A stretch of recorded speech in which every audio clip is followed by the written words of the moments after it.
Studies से ये पता चला है कि 60% यानी 60% लोग पहली बार में गलत पार्टनर का इंतखाब कर बैठते हैं, जिसके नतीजा में उन्हें डिप्रेशन और एंजाइटी का सामना करना पड़ता है, क्योंकि ब्रेकअप के बाद उनके लिए अपने इमोशंस को संभालना मुश्किल हो जाता है। अलबत्ता स्टडीज़ से ये भी पता चला है कि ब्रेकअप के बाद लोग जब स्ट्रॉन्ग होते हैं तो वो इमोशनली बहुत अच्छे से स्ट्रॉन्ग हो जाते हैं।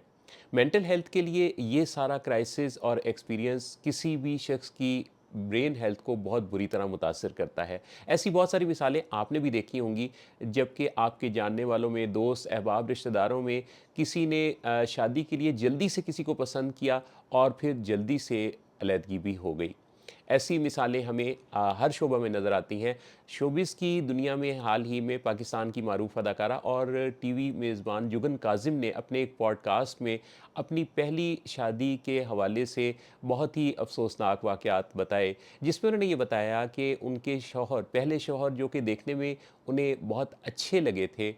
पहली इतवार उनसे मुलाकात हुई, अगले इतवार रिश्ता तय पा गया और तीसरे इतवार से पहले पहले शादी हो चुकी थी। और फिर इसी तरह चंद हफ्तों बाद ही पहली दफ़ा शौहर ने उन पर हाथ उठाया और ये फिर सिलसिला चलता रहा और मार पीट के ऐसे ऐसे अंदोहनाक वाक़यात उन्होंने कोट किए, जिनको यहाँ बताना बहुत मुश्किल है। इस तकलीफ़ दे सूरत हाल से 13 बरस तक गुजरने के बाद उन्होंने अपने शौहर से अलहदगी इख्तियार की। इसी तरह शोबिस की दुनिया में दो बहुत ही मुमताज़ नाम, करीना कपूर और सैफ अली ख़ान, भारत की मीडिया की ख़बरों का आजकल मरकज़ बने हुए हैं। दोनों के दरमियान होने वाले जो मुख्तलिफ़ झगड़े हैं, वो उनके दरमियान ये सवाल तक उठा रहे हैं कि क्या वो इकट्ठे चल सकते हैं। जैसा कि करीना कपूर ने बताया कि कई दफ़ा वो गुस्से से लाल पीली हो जाती हैं, आग बबूला हो जाती हैं और सैफ उन्हें फिर समझाते रहते हैं। इसी तरह सैफ अली ख़ान रात 4:30 बजे जब घर लौटते हैं तो वो सो चुकी होती हैं और दोनों की आपस की मुलाकात के लिए भी उन्हें एडवांस मीटिंग सेट करना पड़ती है, जो कि काफ़ी दिन बाद होती है। और सैफ अली ख़ान ने एक बड़ी दिलचस्प बात ये भी बताई कि दोनों के दरमियान झगड़े की एक वजह एसी का थर्मोस्टेट भी है, जिसमें करीना कपूर का कहना है कि वो 20 दर्जा हरारत पर अपना एसी रखना चाहती हैं, जबकि सैफ अली ख़ान को 16 थर्मोस्टेट पर राहत मिलती है। चुनाचे दोनों के दरमियान कई झगड़ों में इसका जो दर्जा हरारत है एसी का, वो 19 सेट होता है, तो झगड़ा कहीं जाके ख़त्म होता है। और सैफ अली ख़ान ने ये भी कहा कि मैं ये भी जानता हूँ कि कई दफ़ा लोगों की तलाक सिर्फ़ इस एसी के थर्मोस्टेट की वजह से भी हो जाती है।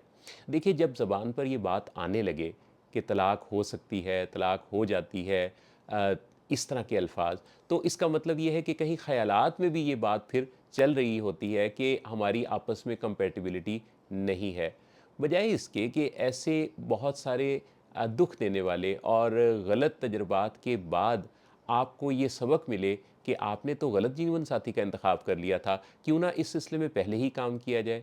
अगर आप जो कि इस वक्त मेरी वीडियो देख रहे हैं, आप इस वक्त इस बंधन में बंध चुके हैं या बनने वाले हैं, या आपके इर्द गिर्द कोई नौजवान इन ख़यालात से गुज़र रहे हैं और आपको पता है, तो याद रखिए कि ये वो वक्त है जब आप इस बारे में बेहतर फ़ैसले की तरफ जा सकते हैं। रिलेशनशिप एक्सपर्ट ने एक एडवाइस दी है, वो ये कहते हैं कि अगर कोई शख्स अपने आप को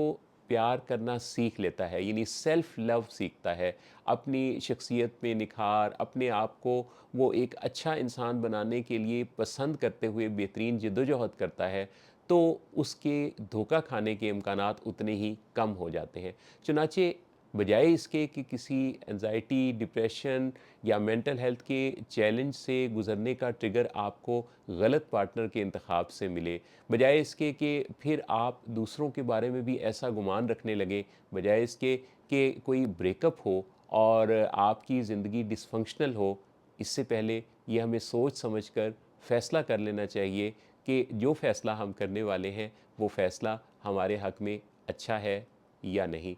मेरी दिली दुआ है आपकी ज़िंदगी में जितने फ़ैसले आप करें, वो आपके हक़ में हों, अच्छे हों, सेहतमंद हों और उसके नतीजा में आपकी ज़िंदगी एक पुरसुकून, खुशगवार और खुशहाल ज़िंदगी बने। अल्लाह आप सबका हामी और नासिर हो।